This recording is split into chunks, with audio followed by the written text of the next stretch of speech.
Selamat malam, teman menjelang fajar, dimanapun kalian berada. Semoga lindungan Tuhan selalu menyertai kita semua. Malam ini, saya tidak akan membawakan cerita hantu biasa. Ini bukan sekadar penampakan di lorong gelap atau suara tangisan di kamar mandi.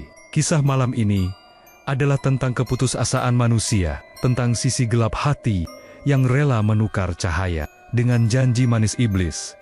Kisah ini dikirimkan oleh narasumber anonim kita menjadi saksi mata bagaimana sebuah keluarga di desanya hancur lebur, tubuh dan jiwanya, akibat bersekutu dengan makhluk kerdil pencuri uang.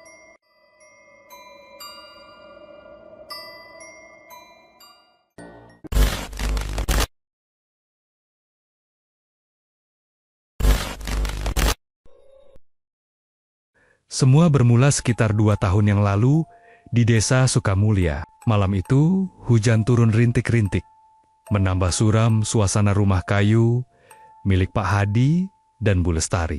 Bukan hantu yang mereka takuti malam itu, melainkan manusia. Suara bentakan, "Hadi, keluar kamu! Jangan jadi pengecut. Bayar utangmu atau rumah ini kami ratakan malam ini juga." Itu suara penagih utang. Rentenir, Pak Hadi duduk di sudut ruang tamu yang remang, memegangi kepalanya yang pening. Di sampingnya, Bu Lestari menangis sesenggukan, memeluk lutut. Warung sembako mereka bangkrut total karena ditipu rekan bisnis. Utang menumpuk hingga ratusan juta. Sertifikat tanah sudah di tangan rentenir. Tenggat waktu habis besok pagi. "Pak, kita harus bagaimana? Kalau besok mereka datang lagi dan menyita rumah ini, kita mau tidur di mana?" tanya Bu Lestari dengan suara parau. Pak Hadi menatap istrinya dengan mata merah. "Putus asa. Aku sudah coba pinjam sana-sini, Bu.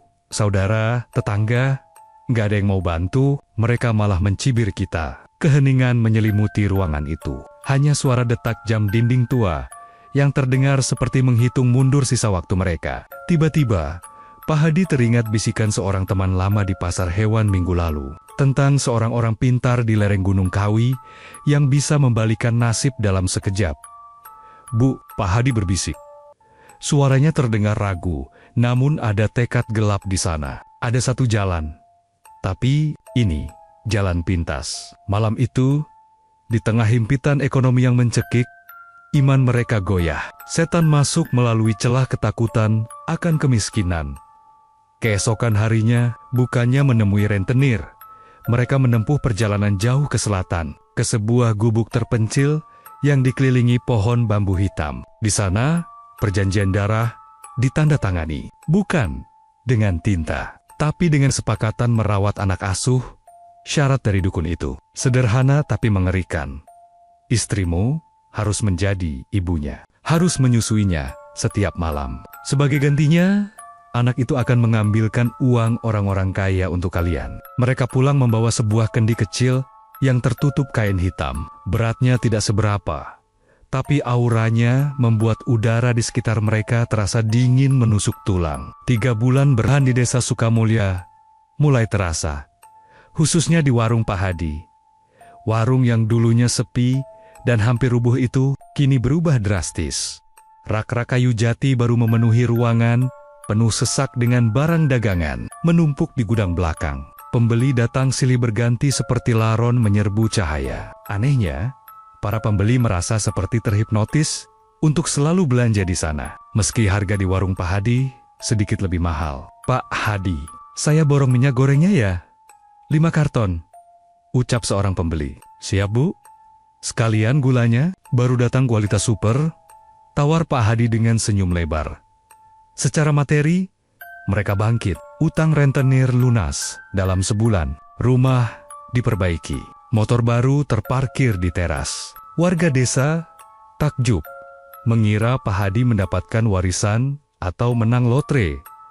Namun, ada harga mahal yang harus dibayar. Harga yang tidak terlihat di rekening bank, tapi terlihat jelas di wajah Bu Lestari. Setiap pagi, Bu Lestari terlihat semakin kurus. Kulitnya yang dulu sawo matang segar, kini memucat seperti mayat. Lingkaran hitam di matanya begitu pekat. Ia sering mengenakan baju lengan panjang dan syal, meski udara sedang panas terik. Jeng perhatiin gak sih?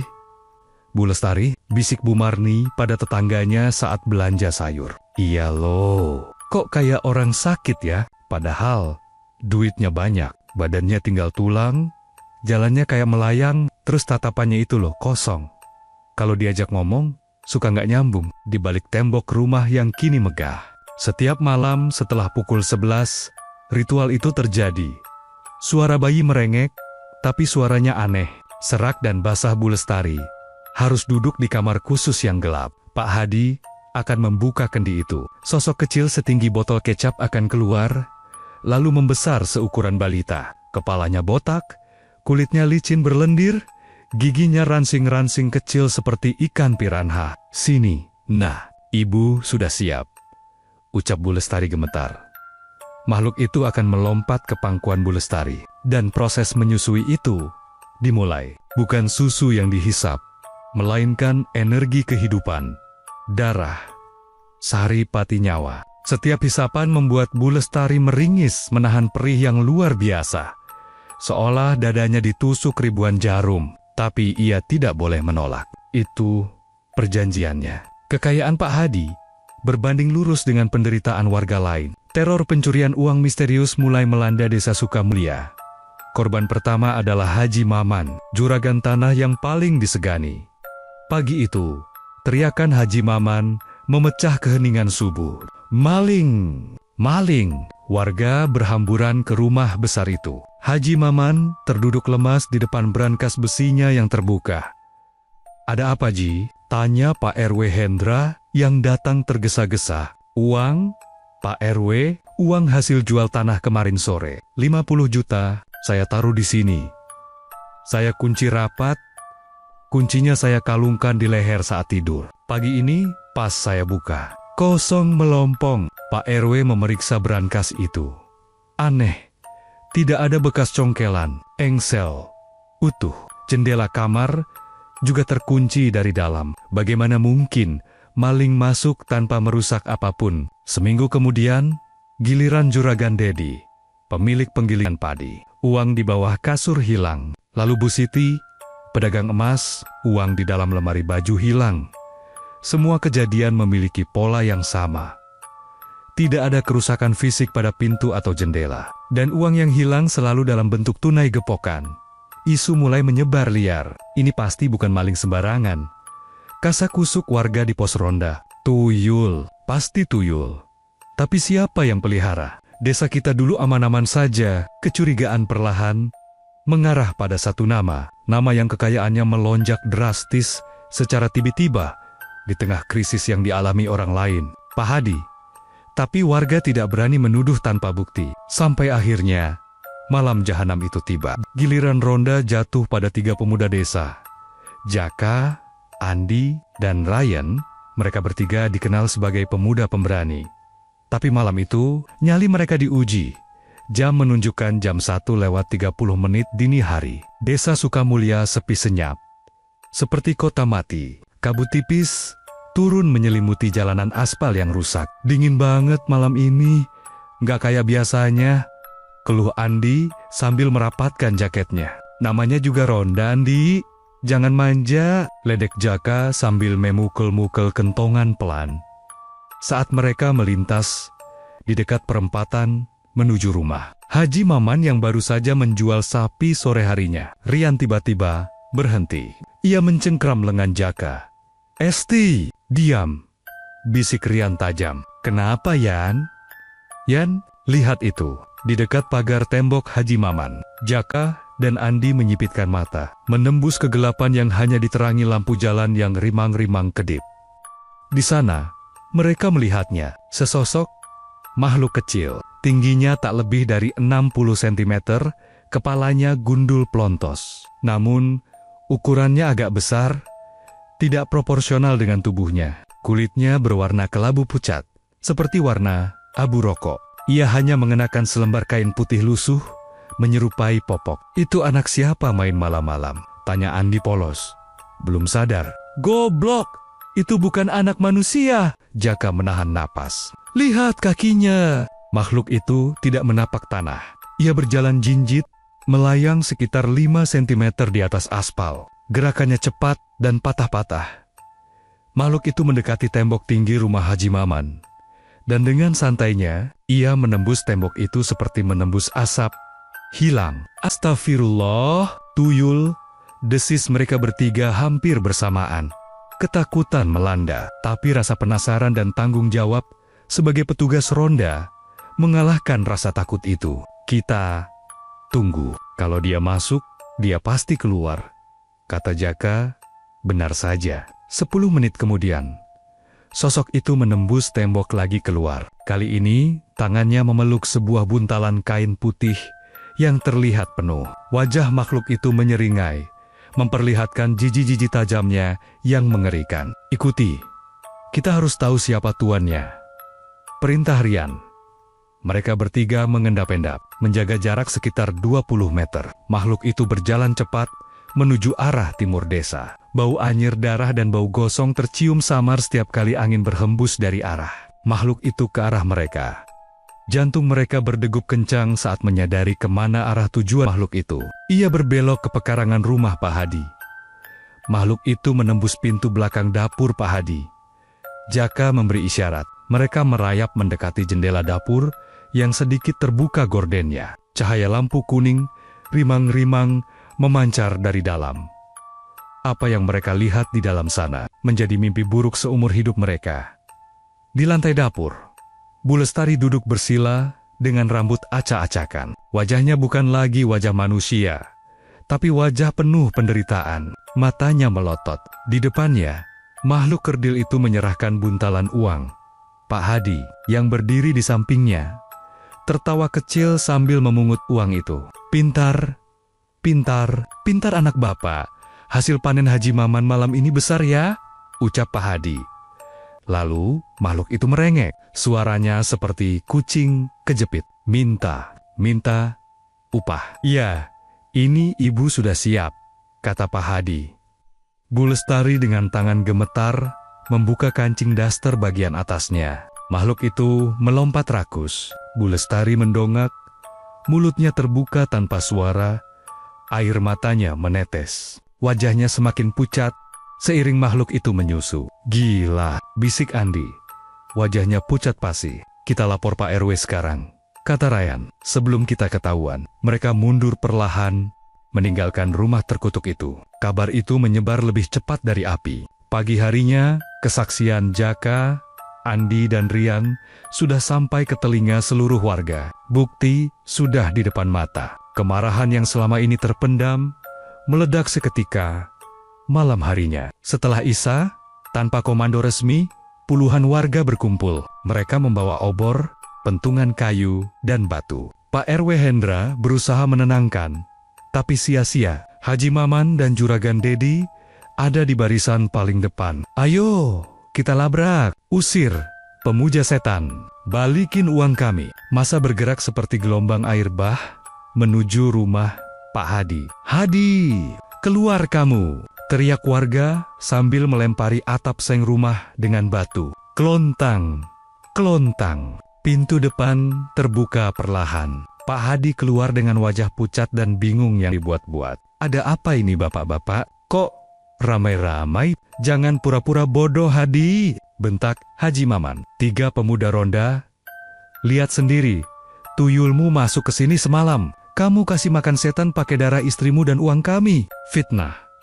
Itu fitnah, Pak Haji. Saya kerja keras. Warung saya ramai karena saya jujur. Pak Hadi mencoba membela diri. Keringat dingin mengucur deras. Kerja keras matamu, teriak seorang warga. Istrimu kayak mayat hidup, begitu dibilang sehat, geledah rumahnya. Warga merangsek masuk. Pak Hadi didorong hingga jatuh. Mereka menggobrak-abrik isi rumah. Di kamar belakang, yang terkunci rapat, mereka mendobrak pintunya. Di sana, mereka menemukan Bu Lestari yang sedang meringkuk di sudut kamar, memeluk sebuah kendi, tanah liat. Di sekelilingnya terdapat sesajen, bunga 7 rupa yang sudah layu, dan sisa-sisa pembakaran kemenyan. Ini Buktinya, teriak Jaka sambil menunjuk kendi itu. Pecahkan! Seorang warga merebut kendi itu dari tangan Bu Lestari yang lemah dan membantingnya ke lantai. Perang! Pecahan kendi berserakan. Bau busuk bangkai menyeruak memenuhi ruangan, membuat beberapa warga muntah. Bersamaan dengan pecahnya kendi itu, Bu Lestari menjerit histeris. Panas, panas. Ia berguling-guling di lantai, seolah kulitnya terbakar api tak kasat mata. Pak Hadi menangis, memeluk kaki Pak RW. Ampun Pak, ampun, kami salah. Kami hilaf. Bakar tempat maksiat ini. Seseorang melempar obor ke tumpukan kardus di warung depan. Api menyambar bensin eceran yang dijual Pak Hadi. Dalam hitungan menit, rumah dan warung hasil pesugihan itu dilalap si jago merah. Pak Hadi dan Bu Lestari diseret paksa keluar, menyaksikan istana mereka menjadi abu. Mereka tidak dibunuh, tapi hukuman sosial lebih kejam dari kematian. Malam ini juga, kalian pergi dari desa ini. Bawa baju yang menempel di badan saja. Jangan pernah injakan kaki lagi di Sukamulya. Titah Pak RW dengan suara bergetar menahan marah. Di bawah sorot mata penuh kebencian ratusan tetangganya, Pak Hadi memapah Bu Lestari yang lemah. Berjalan tertiti-titi meninggalkan desa, menuju kegelapan malam tanpa tujuan. Sebulan berlalu sejak pengusiran itu. Di perbatasan desa sebelah, di sebuah gubuk reot bekas penunggu sawah yang atapnya bocor, hiduplah dua manusia yang tidak lagi terlihat seperti manusia. Pak Hadi dan Bu Lestari ditolak di mana-mana. Tidak ada yang mau memberi kerja, tidak ada yang mau memberi makan. Kabar tentang mereka sebagai pemelihara tuyul menyebar ke desa-desa tetangga. Mereka hidup dari sisa makanan di tong sampah pasar atau memakan daun singkong mentah. Kondisi Bu Lestari sangat mengenaskan. Payudaranya membusuk, infeksi parah akibat disusu makhluk gaib itu. Tubuhnya tinggal kerangka. Ia tidak bisa bicara lagi, hanya mengerang. Malam itu, hujan badai. Di dalam gubuk yang gelap gulita, Bu Lestari menggigil hebat. Pak, dingin, bisiknya lirih. Pak Hadi, yang juga sakit-sakitan, memeluk istrinya erat-erat. Sabar ya Bu, besok kita cari makan lagi. Tahan ya. Tiba-tiba, di sudut gubuk yang gelap, terdengar suara tawa cekikikan. Hihihihi. Pak Hadi terbelalak. Ia kenal suara itu. Sosok kecil itu muncul lagi. Meski kendinya sudah pecah, ikatan perjanjian itu ternyata belum putus. Nyawa harus dibayar nyawa. Ibu, lapar, kata makhluk itu. Pak Hadi berteriak, melempar batu ke arah makhluk itu. Pergi, pergi setan, jangan ganggu istriku lagi. Tapi makhluk itu hanya menyeringai. Waktunya habis, Bapak. Makhluk itu melompat bukan ke arah Bu Lestari, tapi mencekik leher Pak Hadi dengan kekuatan yang tidak masuk akal. Di saat bersamaan, Bu Lestari menghembuskan napas terakhirnya dengan mata melotot, menatap langit-langit gubuk. 2 hari kemudian, seorang petani menemukan mayat mereka. Keduanya meninggal dalam posisi berpelukan, namun wajah mereka menyiratkan ketakutan abadi. Warga desa seberang memakamkan mereka dalam satu lubang, tanpa nisan, tanpa doa yang panjang. Hanya gundukan tanah merah di pinggir hutan, yang kini ditumbuhi ilalang liar. Desa Sukamulya kembali tenang, namun trauma itu membekas. Hingga hari ini, konon katanya, jika kalian melewati bekas lahan rumah Pak Hadi yang kini kosong, terbengkalai, di malam Jumat, kalian akan mendengar 2 suara. Suara tangisan wanita yang merintih kesakitan, dan suara anak kecil yang merengek. Minta susu Bu, minta susu. Itulah akhir dari kisah Pak Hadi dan Bu Lestari. Sebuah tragedi yang mengingatkan kita bahwa tidak ada jalan pintas menuju kebahagiaan. Kekayaan yang didapat dari bersekutu dengan setan hanya akan mengambil hal yang paling berharga dari kita. Ketenangan, keluarga, dan nyawa. Lebih baik hidup sederhana dalam keberkahan daripada kaya raya namun menjadi budak iblis. Saya undur diri. Terima kasih sudah menemani saya di Menjelang Fajar. Sampai jumpa di kisah berikutnya. Wassalamualaikum warahmatullahi wabarakatuh. Sampai jumpa di kisah berikutnya. Wassalamualaikum warahmatullahi wabarakatuh.